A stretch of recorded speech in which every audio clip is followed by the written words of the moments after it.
Hi, I'm Dr. Rachel Powell. I'll be instructing you this semester for the W in language science. So I was going to tell you a little bit about myself.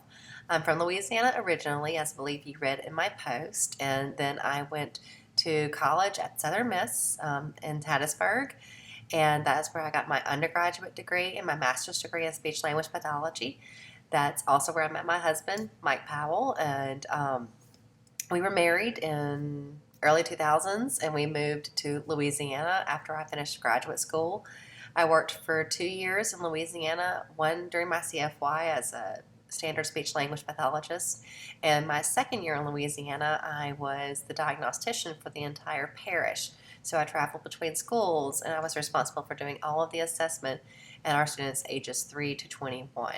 Really enjoyed that. I really am very interested in assessment, that component of how it's driving our therapy. And then in about 2005, yeah, that was the year, we moved to Brookhaven, Mississippi at an opportunity that my husband had to coach for Brookhaven High School. And you have a classmate, Shelly Smith, that is a graduate from Brookhaven High School. And I don't think my husband had the opportunity to teach her, but I have known Shelly for a very long time. It's very exciting to be able to teach her in this position and have this opportunity to get to know her in a different capacity than how I already know her.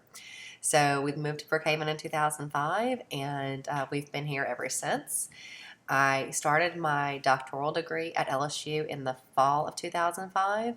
I studied under Jan Norris and Paul Hoffman. I was really interested in language and literacy and that connection. And of course, I had a full time job. We had just moved, and I knew I wanted to pursue my doctoral degree, but I didn't necessarily want to leave where my full time job or move to be able to pursue that. And LSU was an ideal fit, not only because I could commute there, but also because the professors that were there were in my primary area of interest, which was the language and literacy connection.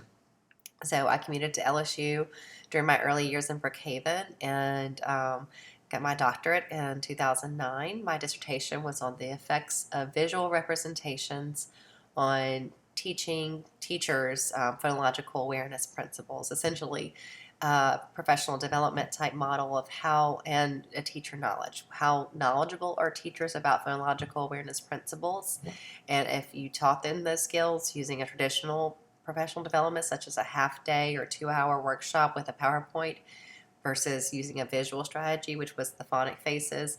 Did they acquire the information better with the visual strategies than the non visual strategies?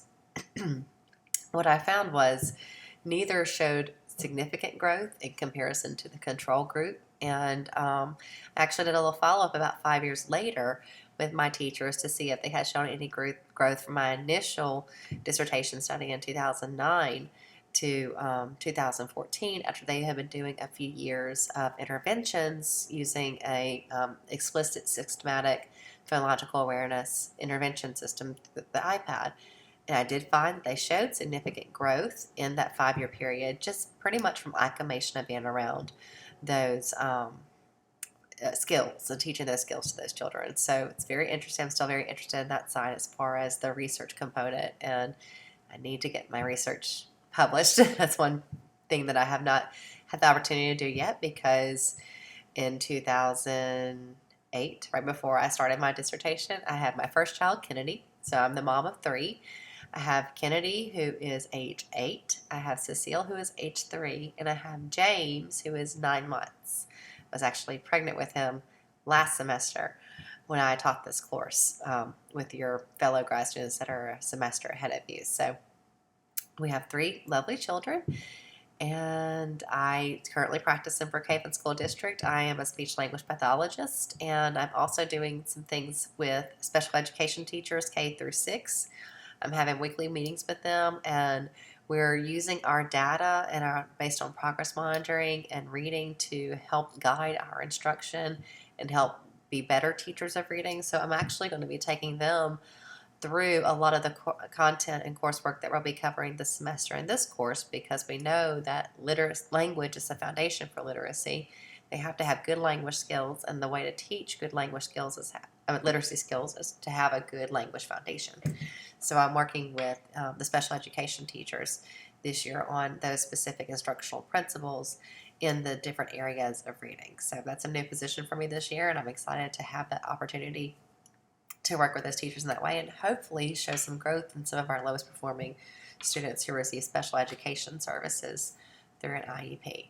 So that's the gist of me, and I'm sure you're going to see the children in around me a good bit. They are not here today because they're still at daycare or at dance, because I normally don't have the opportunity to film without someone popping in the picture to show you their tongue or something like that. So they're hams and they're precious, and it's really fun to watch their language development as we talk about all of these different milestones in language development throughout this semester. So look forward to getting to know each and every one of you and having a great semester with you this year.